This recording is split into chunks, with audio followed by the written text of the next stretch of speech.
Hello. Sir উপরে যাচ্ছে, ভীষণ রেগে আছে। ঠিক আছে, আমি দেখছি।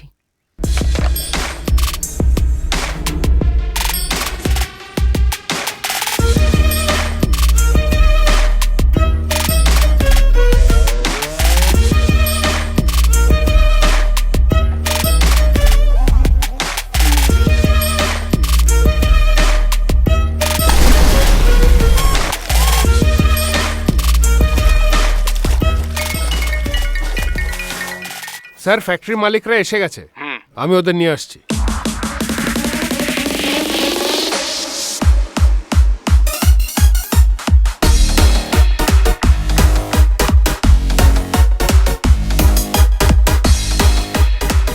মিস্টার বীরেন্দ্রনাথ, আপনার সুগার লেভেল বেড়ে গেছে। 30 ইউনিট ইনসুলিন নিয়ে নিন। দুটো রুটি, এক বাটি ডাল, দুটো ডিম, এক কাপ দুধ খেয়ে নিন।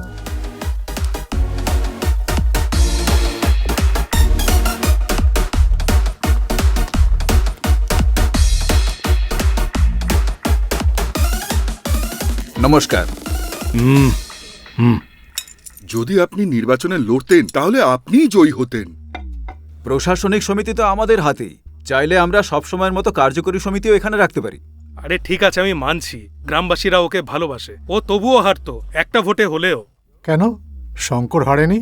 রাজদীপ হারেনি নাকি? আরে কে শঙ্কর, কে রাজদীপ? শোনো, ভোটে যাতে আমার বিরুদ্ধে কেউ না দাঁড়াতে পারে সেটার খেয়াল রেখো। আর যদি কেউ দাঁড়ায়ও তাহলে তার ভোটটাও যেন আমিই পাই।